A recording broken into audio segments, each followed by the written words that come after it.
Well, hello, Dave Seekman. How are you today? I'm doing great. How are you, Cal? I'm great. So we're here shooting podcast number six. Six. Six. June. Six. It's June. It's summertime. What do you got going on this June? Where are you at? What are you doing?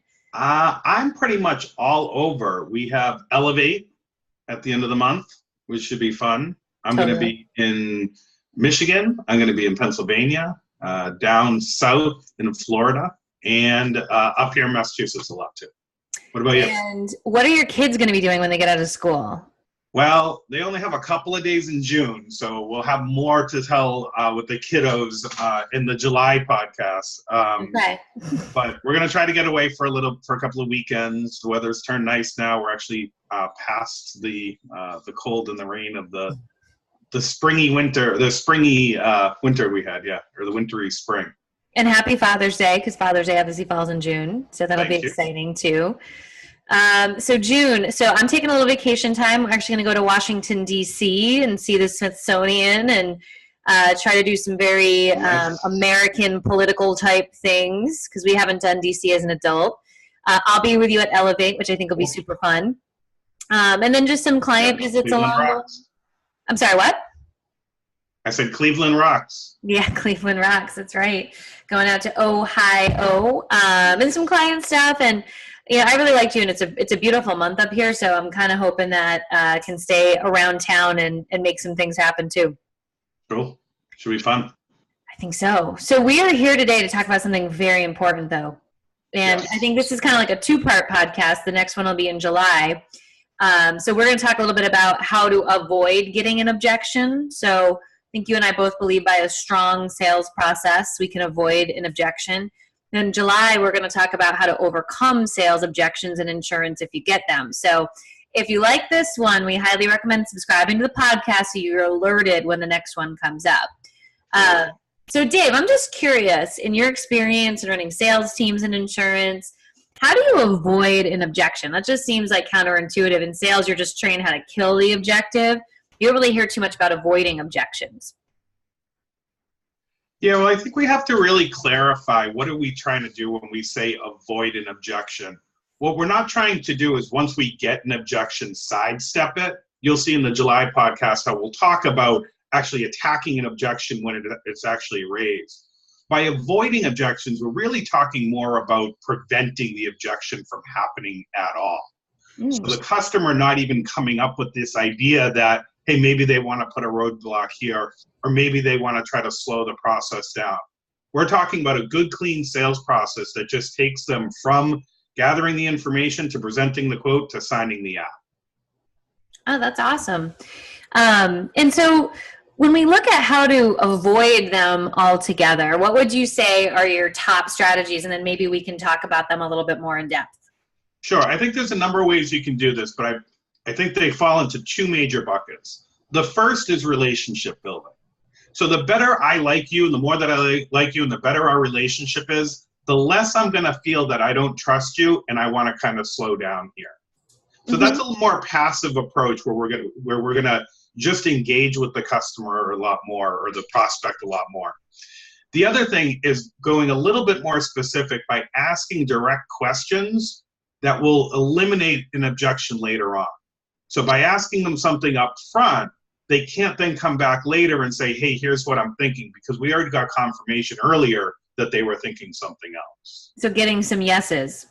Getting some yeses, getting some buy-ins, and making them have to contradict something that they said earlier in order to raise an objection. Sure. Anything else? Those are the two ones that I use. Is there something else that you would add to that? Well, there's always the one that I always say, which I think is very, very controversial. So some people may, I want to put like the spoiler warning alert. I think when you quote over the phone, you squash a lot of objections where you can, because you're rolling with it. There's not a lot of time that you're letting the person overthink the situation. You're just sort of in the minute of it, and you're not judging the client, what they can afford, what you think they're going to go for. You're just sort of there, and you can modify your quote on the fly versus back and forth and over and on. I think the more time that goes on, the more objections pop up, personally. Yeah, I think there's a secondary benefit to quoting on the phone too that also helps avoid the objection, because people want to feel like the process is moving along. Totally. We all have this big checklist that's kind of in the back of our head, and we're just trying to check things off it, right? Yeah. I got to go to the dentist, I got to call this doctor, I got to do all of these things. And by you saying to me, hey, I'm going to gather all the information and then get back to you, I'm just kind of like almost defeated, like, oh, this isn't getting checked off. Yeah, okay. Now I'm going to negotiate. Now I'm in a whole process. Whereas if I'm just, yeah, okay, oh, great, you're going to give me a number now. Okay, this is something I can get done. Then you're just in a better kind of frame of mind to say yes. And this is something that you and I have talked about too, which is another part of everything, but people want to be told what to do. So I think you can avoid objections by delivering your quote in a very, I don't want to say direct, because that's probably a word that would turn people off, but like a confident, here's what I'm going to recommend, here's why, and don't you agree we should just move forward kind of type method versus why don't you think about it? One of the things I hear a lot from agents is, well, I'm visual, so that means I think everybody would like to see a quote and overanalyze it before making a decision. And I always have to say, why don't you let them ask for it? Why don't put too many things in front of them? The more they see, the more that might lead to questions and objections, right? Well, absolutely. And the thing is that people will say they're visual and they want to see it, but you know as well as I do that there aren't many people out there that understand insurance. So when you send them the quote, all they do is open up the attachment, scroll down to the bottom, see that big bolded number at the bottom, and make their decision. I always say, why bother attaching the quote? Just put the premium number in the subject line and just make it easier for the client, because that's all they care about. So without the opportunity to explain the quote to them, they are definitely going to come up with objections, and it's mostly going to be, I don't like your price. Right. So let's go back to the first thing you said, which is kind of that building rapport situation. So if I'm sitting there and I'm in sales, and I'm a huge believer in building rapport, because I also think people buy from people they like, right? So when you build up the rapport, you're sort of decreasing those objections because they like you, they trust you, they feel confident in you. And when you build trust, people just sort of say, great, I think you're going to take good care of me. I don't need to overthink this, right? Right, absolutely. I think early on in the process, we're going to decide if we like you. We always say this, we always say, what's the best type of lead to get? It's a referral lead. But why is it a referral lead? If we drill down into that a little bit more, it's because you almost have a pre-established relationship. I've got somebody telling me to trust this person, to like this person, to buy from this person. That's why we like our referral leads. If it's not a referral lead, we have to figure out how to take those elements and install them ourselves. So we have to be likeful, we have to show our expertise, we have to build our trust. If we get all of that going, it's very unlikely that somebody later on is then going to come back and say, oh, I want to check with somebody else on this, or your price, or I'm, shopping around with a few other people. They've made the decision that they like you and they're going to buy from you. It's just a matter of presenting the quote in the right way then.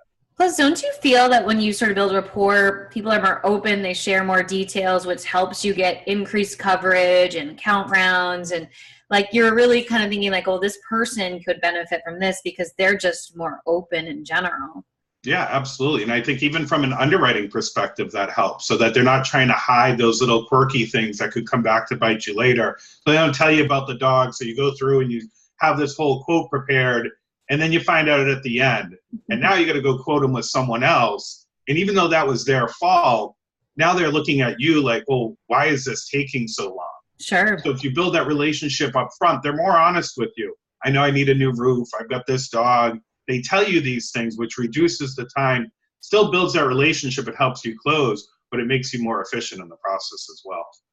I think that's huge. So how does an agency build rapport? What are your tips for them on starting out to build rapport so they can avoid objections? Sure. Well, I think it mostly comes along to connecting with them in a particular area. We know things that people like to talk about. They like to talk about their dogs, their pets, their kids, sports, what their plans are. I always like Monday and Friday to me are the easiest because it's, hey, what are you doing this weekend? What did you do last weekend? Holidays that are around. And I always say, worst comes to worst, you can talk about the weather. You can always look out the window and say, beautiful day out. Did you get out today? You know, oh, it's too bad it's raining. I got soaked when I tried to go get my lunch. Something that's relatable. And I think it's not only true at the beginning of the call, but it's true throughout the call. So as we're asking our insurance interrogation questions, that we're not simply walking through the questions. At any point where there's an interesting moment, we can respond to that, right? And I know this is something that you talk about a lot. Yeah, I also like occupation, just because I think that also helps you kind of get the mindset of who they are, what do they do for a living, and sometimes that sidesteps price out of the way a lot. Like, oh, you're an engineer, you're an architect, okay, I have to think about your lifestyle and how to protect it. And so I always think that, people love talking about themselves, so the more you can cough that up, the better. Yeah, absolutely. So what was your second objection avoidance strategy that we can talk through? So the second strategy that I have is asking direct questions early on in the process that tie into your common objections later on. So this actually starts in the reverse manner, which is looking at the objections. So we always say this, there are only 5, 6, 7 different objections that somebody can give you why they're not going to buy your insurance. Mm-hmm. So you start with listing all of those out. And again, we'll talk next month about when somebody actually says that, how to respond. But what you can also do is figure out what is a question you can ask before you got that response that might have prevented them from asking the question in the first place. For example, if one of your top objections is price, right? Everyone always says price. So let's get them to agree earlier on in the conversation that price isn't the most important thing to them. Not that it's not important at all, but it's just not the most important thing. And there's the way that I like to word this question is very simple. Other than price, what is most important to you today? Or other than price, have you had other situations in the past that have caused you to call us today? Whatever the case may be. But give them other than price and then ask the question. And then that way later on, when they start thinking about price, you can start having conversations with them about, you told me coverage was important, so here's what I did. You told me service was important. I want you to read, look at these testimonials. So before they even get there, you have that. And then if they do have the objection, you also have that to come back to as well. Well, that's a really great way to put it. I think, by them kind of, it's kind of like putting all those objections up front. So you don't have to think about it. Like you've already decided something, like they call it like just kind of like running right into the fire, right? Like don't waiting for the fire to come at you and you have to scramble around, but you're controlling the call, you're controlling that sale, controlling the situation. And then that makes all the difference in the world. Yeah, absolutely. So then I go into the third one, which is my personal favorite, the quoting over the phone. Now, I personally have seen people almost fall out of chairs when I even reference this as like, cannot be done, will not be done.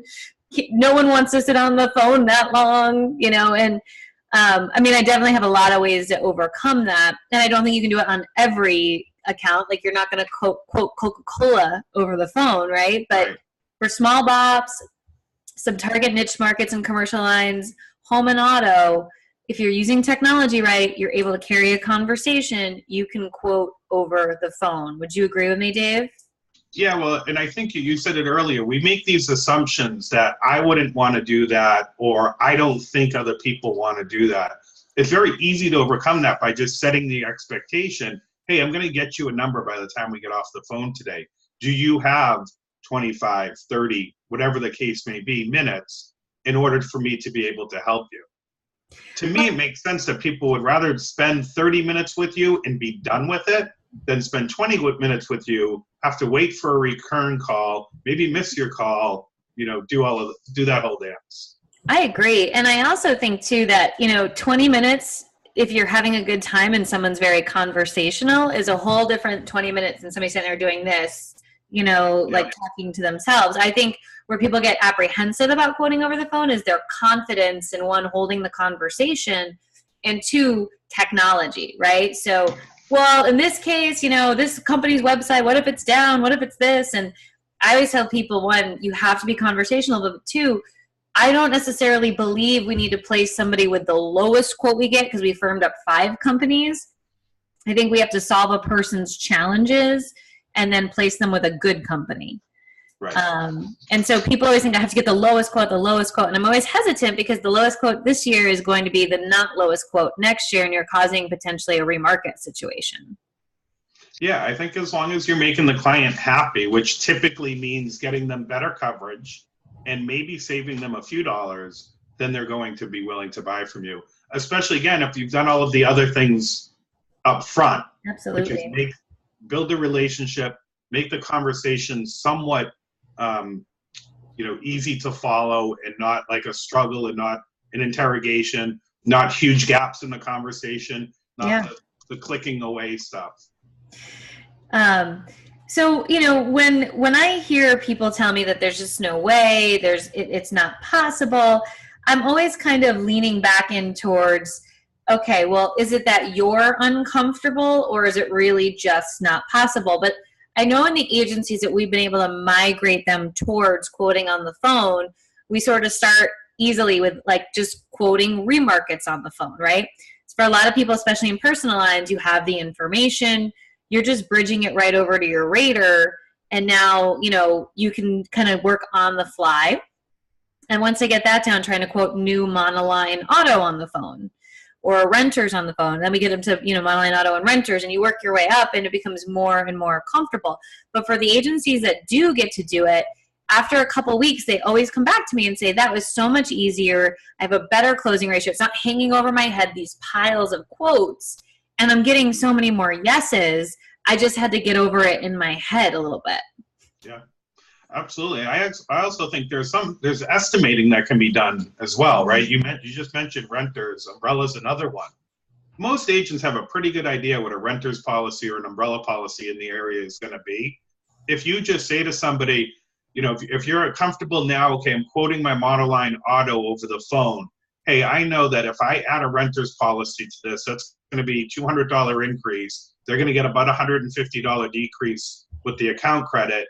The umbrella is going to be another $175. Why not just have that conversation about all three products right then, instead of trying to put that to bed and then go back later and say, oh, now I got to go quote you a renters because I need to physically type it in, and I need to try to endorse the discount.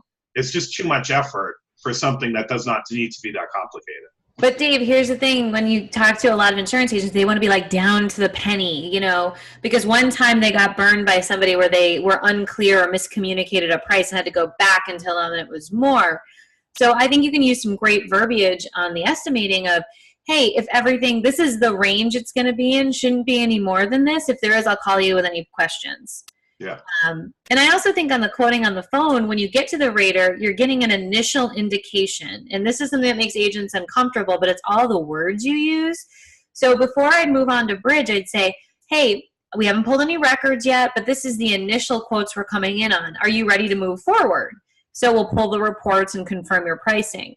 But you can use that initial indication as just a ballpark, get another yes, get an estimate going, and see if that's the reality of the situation. But I think that so many agents have to get a little bit better at the estimating, because it's an estimate, right? A quote is not coverage, it's a quote. When you get a quote on building a deck, if they find more things, it's different. But in our heads, we sort of just been trained to be down to the penny so much. I think we can, on the sales side, we can loosen that up a little bit. Yeah, and again, this is where I think that for the easier policies especially, but for anything, if you break it down by month and you give yourself a range within a month, you're actually really opening up a really wide range on an annual basis. So if you were to say to somebody, for $20 to $30 a month, I can get you an apartment and umbrella policy on top of this.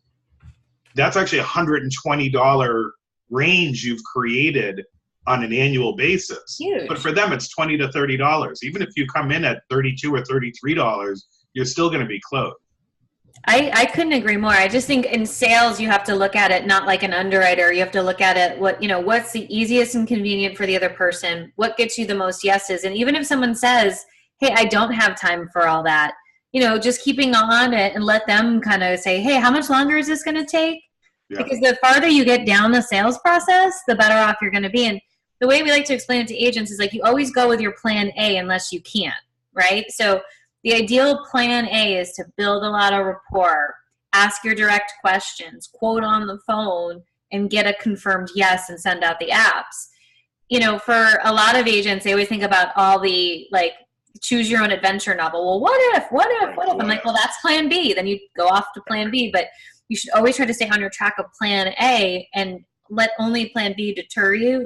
don't live in your plan B. Don't live in the safest route. Live in the one that's going to get you that best result. Yeah. And then if you have to, you jump off and go to plan B, and no one's going to know any different. Well, yeah, I mean, there's always going to be an exception. We can't create the rule off of the exception. Correct. We have to have our rule. This is what we're going to do. Know it's going to work the majority of the times, and know what our plan is when something does go awry. So when you're talking to somebody and you do sell them the umbrella policy, and then you realize then that they have 2 renters, a boat, 17 youthful drivers. Yeah, all of that. Then you go, okay, I'm going to have to take some time to sell those policies, but let's nail down the primary policies now. So you have to know things, you're going to have to react to change, but you don't want to anticipate a problem that isn't there yet. Totally. So Dave, I know a lot of things we talked about are really part of our Apex sales program, right? And Apex Sales is a 6-month training and coaching program for your team to really develop their sales skills. So is this some things that we talked about with the direct questions and building rapport, quoting over the phone? Is that something that's included in the Apex program? Yeah, absolutely. Basically, we have our sales process. It's basically a 5-step process. Avoiding the objections by building rapport, showing trust, showing your expertise. That's all a component to it. Quoting over the phone, presenting the quote, setting expectations, and then responding to objections is all major components to the Apex sales training program. Well, if any agents are interested, check out our website because it's an awesome program. There's even some state training programs that the state will actually compensate you to help train your team on sales. So let us know. We can look into that if your state qualifies. I know in Massachusetts, Massachusetts agents actually get 50% off, which is pretty darn awesome, if you ask me. So if you're in Massachusetts listening to this, check that out. But many states have similar programs, so we're happy to connect and chat with you on that. And then, so Dave, we're going to talk next month about how to overcome objections if we get them, because even with a great sales process, if you are going to sneak in there sometimes, right? Absolutely. But the nice thing about trying to avoid them is that you do get some information and some insight into the client that when the objection does come up, you can bring back into the mix. So there's a couple of ways that we'll talk about that next month as well. Awesome. Well, Dave, I appreciate you being on here. I think everybody should download our latest ebook and check out, our 3-minute training videos that we have, because we got so much good stuff that hopefully you guys can get to know us a little bit more. But we love serving agents, and if there's any questions or anything that we can help you with, please let us know. But other than that, we're going to see you, and you can listen to us in the month of July. Thanks, guys. All right. Bye.